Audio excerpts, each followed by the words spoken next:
इस दुनिया में ना एक बहुत ही गहरी और झकझोर देने वाली विडंबना है। बिल्कुल। मतलब एक कहावत है कि बहुत से लोग 30 साल की उम्र में ही अंदर से मर जाते हैं। हाँ, और उन्हें दफनाया 80 साल की उम्र में जाता है। एकदम सही बात है।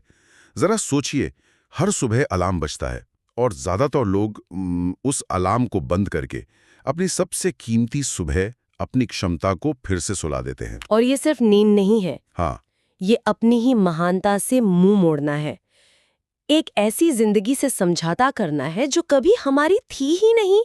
अगले 20 मिनट में आप इस किताब के सबसे पावरफुल आइडियाज सीखेंगे जो आपकी प्रोडक्टिविटी, डिसिप्लिन और लाइफ को कंप्लीटली ट्रांसफॉर्म कर सकते हैं। तो आज के इस विस्तृत विश्लेषण में हमारी इस गहन चर्चा का जो केंद्र है वो है रॉबिन शर्मा की अत्यंत प्रभावशाली पुस्तक द 5 AM क्लब। और ये कोई साधारण सेल्फ हेल्प बुक नहीं है ना? बिल्कुल नहीं। ये एक सिनेमैटिक कहानी के रूप में सामने आती है। देखिए, कहानी में 3 मुख्य किरदार हैं। पहला है एक बेहद तनावग्रस्त उद्यमी या कहें एंटरप्रेन्योर। हाँ, जिसने अपनी पूरी जिंदगी एक कंपनी खड़ी करने में लगा दी। सही कहा। लेकिन अब निवेशक उसे उसी की कंपनी से बाहर निकाल रहे हैं। वो इतनी टूट चुकी है कि अपनी जान तक लेने की सोच रही है। ये बहुत ही डार्क शुरुआत है। है ना? और दूसरा किरदार एक हताश कलाकार है जो अब अपनी कला की गहराई खो चुका है और सिर्फ ध्यान भटकाने वाली चीजों में उलझा रहता है। और फिर एक दिन इन दोनों की मुलाकात एक सेमिनार में होती है। बिल्कुल, जहां उन्हें एक ऐसा इंसान मिलता है जो दिखता तो किसी बेघर भिखारी की तरह है, मतलब फटे पुराने कपड़े पहने हुए। लेकिन असल में वो एक अरबपति होता है। हाँ, और ये कहानी का वो मोड़ है जो हमें सोचने पर मजबूर कर देता है। जिसे किताब में स्पेल बाइंडर कहा गया है ना? एग्जैक्टली। असल में स्पेल बाइंडर उस सेमिनार का महान मार्गदर्शक है। वो रहस्यमयी अरबपति उसी स्पेल बाइंडर की शिक्षाओं के माध्यम से इन दोनों को मॉरिशस ले जाता है। अच्छा, मॉरिशस? हाँ, और वहां वो सफलता का वो गहरा रहस्य बताता है जिसने उसे उस मुकाम तक पहुंचाया। और वो रहस्य कोई जादुई छड़ी नहीं है। बिल्कुल नहीं, वो एक बेहद व्यवहारिक अनुशासन है। तो हमारी इस पूरी चर्चा का मुख्य लक्ष्य भी यही डिकोड करना है कि कैसे सुबह 5 बजे उठने की वो एक साधारण सी लगने वाली आदत दुनिया के सबसे एलीट और महान परफॉर्मर्स की सफलता का सबसे बड़ा रहस्य है। सही कहा। लेकिन यहाँ मेरे मन में एक बहुत ही बुनियादी सवाल आता है। मतलब हर इंसान अपनी जिंदगी बदलना चाहता है, महान बनना चाहता है। हाँ, बिल्कुल। लेकिन जब सर्दियों की सुबह अलार्म बजता है ना, और रजाई की वो गर्माहट हमें रोकती है, तो ज्यादातर लोग हार मान लेते हैं। महानता की शुरुआत हमेशा इस असुविधा से ही क्यों होती है? महानता हमेशा असुविधा यानी डिस्कम्फर्ट की मांग करती है। किताब में सुबह 5 बजे उठने को सभी दैनिक कार्यों की माँ या मदर ऑफ ऑल रूटीन कहा गया है। मदर ऑफ ऑल रूटीन, ये सुनने में ही बहुत शक्तिशाली लगता है ना? ये वो समय होता है जब पूरी दुनिया सो रही होती है। उस गहरे सन्नाटे में कोई शोर नहीं होता, फोन पर कोई नोटिफिकेशन नहीं होता। हाँ, बिल्कुल शांति होती है। और उसी शांति में एक इंसान अपने भीतर के सोए हुए नायक को जगा रहा होता है। किताब का एक बहुत ही खूबसूरत नियम है, सभी बदलाव शुरुआत में कठिन होते हैं, मध्य में अस्त-व्यस्त होते हैं और अंत में शानदार होते हैं। अरे वाह, ये नियम उस पल को बहुत अच्छी तरह से समझाता है जब हम अलार्म बंद करके दोबारा सो जाना चाहते हैं। बिल्कुल। क्योंकि शुरुआत हमेशा एक यातना की तरह लगती है। मैं इसे एक उदाहरण से समझाना चाहूंगी। ये बिल्कुल जिम जाने जैसा है ना? हाँ, एकदम सटीक उदाहरण है। मतलब हम जानते हैं कि मांसपेशियां तब तक नहीं बढ़ती हैं जब तक उन पर भारी वजन या दबाव न पड़े।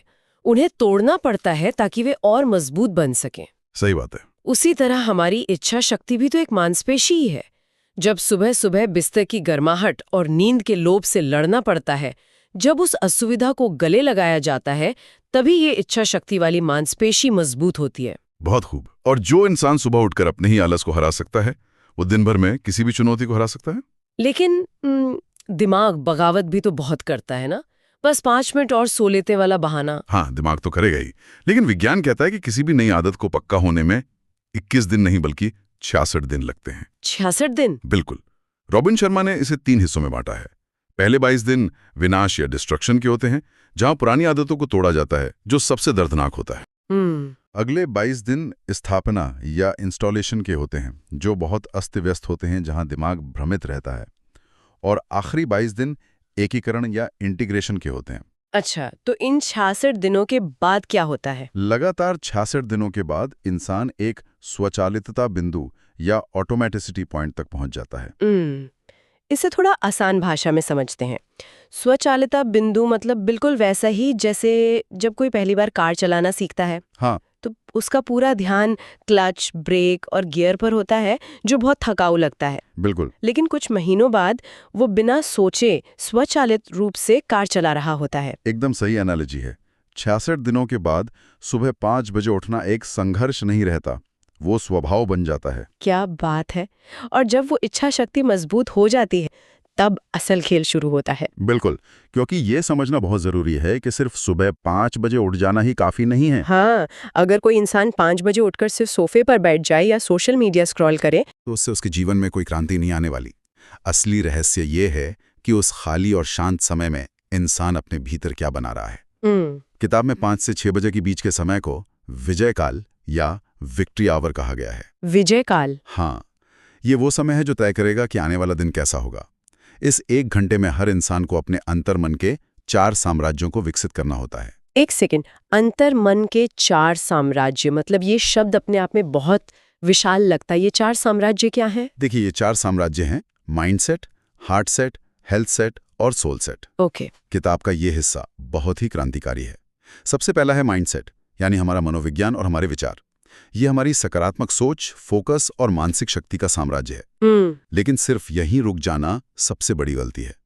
दूसरा साम्राज्य है हार्ट सेट, जो हमारी भावनात्मकता से जुड़ा है। यहाँ मैं एक बहुत ही व्यावहारिक सवाल उठाना चाहूंगी। बिल्कुल, पूछिए। आजकल हम इंटरनेट पर जहां भी देखते हैं, हर कोई सिर्फ माइंडसेट की ही बात करता है। बस सकारात्मक सोचो, अपना माइंडसेट बदलो और दुनिया बदल जाएगी। हाँ, ये बहुत आम है। तो फिर अकेले माइंडसेट काम क्यों नहीं करता? ये हार्ट सेट इतना जरूरी क्यों है? ये एक बहुत ही तार्किक सवाल है।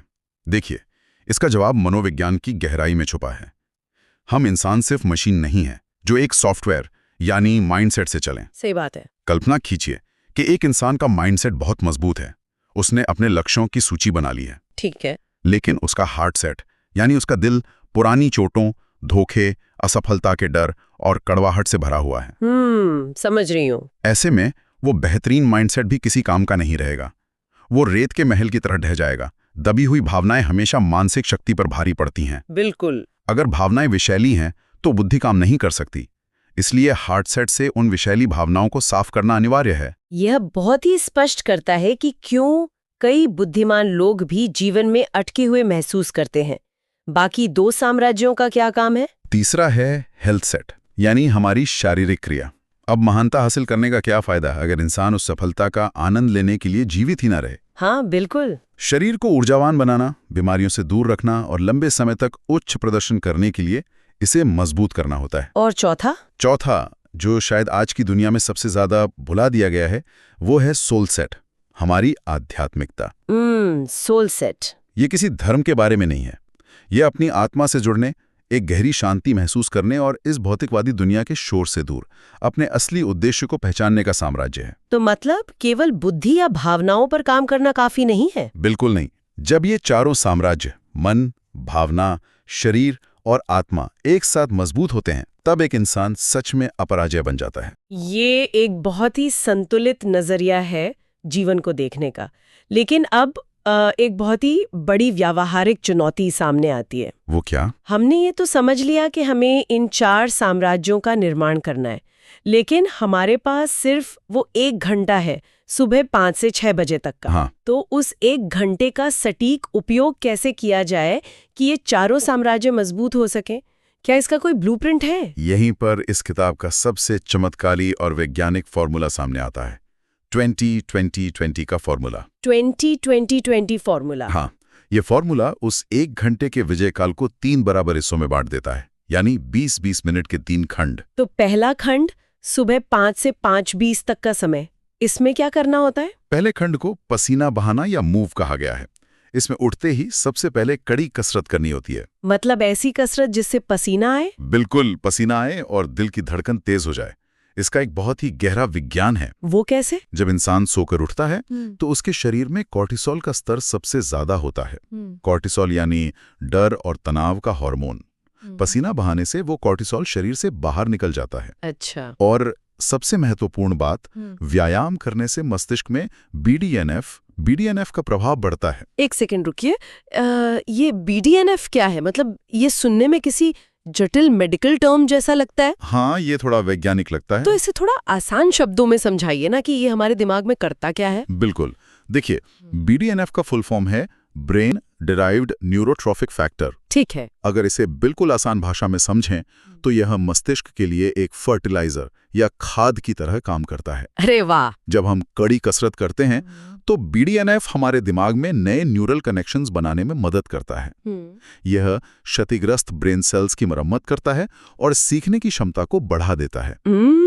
ये तो बहुत कमाल की चीज है। इसी के साथ डोपामीन और सेरोटोनिन जैसे खुशी देने वाले हार्मोन भी रिलीज होते हैं। तो 5:20 तक इंसान का तनाव पूरी तरह खत्म हो जाता है। यानी दिन की शुरुआत भरपूर ऊर्जा के साथ होती है। इस तरह हमने अपने हेल्थ सेट और माइंड सेट पर काम कर लिया। बिल्कुल सही। क्या बात है। यानी पहले 20 मिनट में हमने अपने दिमाग की तारों को सफलता के लिए सेट कर लिया। अब अगला खंड 5:20 से 5:40 के बीच क्या होता है? ये दूसरा खंड चिंतन या रिफ्लेक्ट का होता है। रिफ्लेक्ट? हाँ, कसरत के बाद शरीर ऊर्जा से भर जाता है, लेकिन अब समय है मन को शांत करने का। ये पूरी तरह से शांति और एकांत का समय है। इसमें क्या करना चाहिए? इस समय में ध्यान लगाना यानी मेडिटेशन और डायरी लिखना शामिल है। डायरी में इंसान अपनी उन विषैली भावनाओं, डरों और निराशाओं को कागज पर उतार देता है। अच्छा, तो इससे उसका हार्ट सेट साफ होता है। बिल्कुल। और उसी खाली समय में वो अपनी कृतज्ञता बढ़ाता है, अपने पूरे दिन की रूपरेखा बनाता है और अपनी आत्मा से जुड़ता है। यानी ये हिस्सा इंसान के सोल सेट और हार्ट सेट को मजबूत करने के लिए है। एकदम सही पकड़ा आपने। और आखिरी के 20 मिनट मतलब 5:40 से 6 बजे तक, ये तीसरा खंड विकास या ग्रो का होता है। अब जब दिमाग तेज है और दिल शांत है तो यह समय कुछ नया सीखने का है।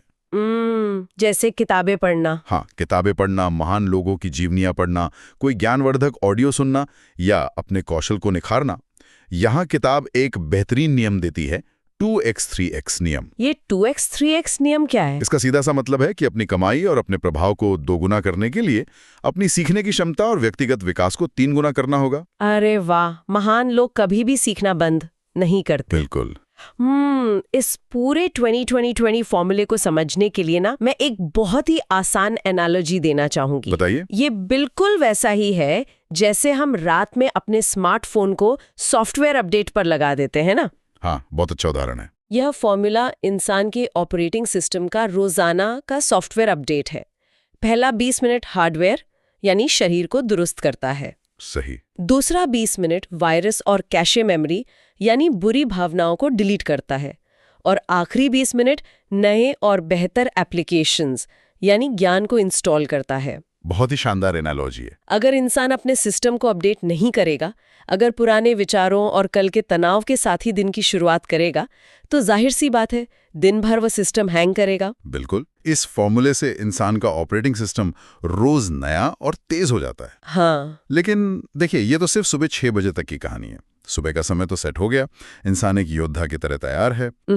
लेकिन दिन के बाकी घंटों का क्या? यही तो सबसे बड़ी दिक्कत है। बिल्कुल। जब इंसान उस 5 बजे के शांत बुलबुले से बाहर निकलता है तो उसका सामना डिजिटल दुनिया के इस भारी शोर और व्याकुलता से होता है। हाँ, हर तरफ से आ रहे नोटिफिकेशंस। तो इन सब के बीच अपने फोकस को कैसे बनाए रखा जाए, ये आज के दौर की सबसे बड़ी चुनौती है। ये एक बहुत ही वास्तविक समस्या है। सुबह 6 बजे के बाद तो दुनिया जाग जाती है। एकदम। फोन की स्क्रीन चमकने लगती है, ईमेल, मैसेज और सोशल मीडिया की बाढ़ आ जाती है। इंसान चाहता तो बहुत कुछ करना है, लेकिन वो रील स्क्रॉल करने में घंटों बर्बाद कर देता है। इस जाल से कैसे बचा जाए? इसी स्थिति को किताब में साइबर ज़ॉम्बी का समाज कहा गया है। Cyber zombie? हाँ। आज लोग हर वक्त अपनी स्क्रीन से चिपके हुए हैं, एक खतरनाक लत की तरह। वे शारीरिक रूप से तो मौजूद हैं, लेकिन मानसिक रूप से ज़ॉम्बी बन चुके हैं। ये बहुत डरावना सच है। तकनीक अपने आप में बुरी नहीं है, लेकिन इसका गलत और बेतहाशा उपयोग हमारी सोचने की क्षमता और उत्पादकता को पूरी तरह नष्ट कर रहा है। बिल्कुल। बार बार ध्यान बटाने से दिमाग में एक अटेंशन रेजिड्यू या ध्यान का अवशेष रह जाता है, जिससे हम किसी भी काम को गहराई से नहीं कर पाते। तो इसका समाधान क्या बताया गया है? सलाह दी गई है,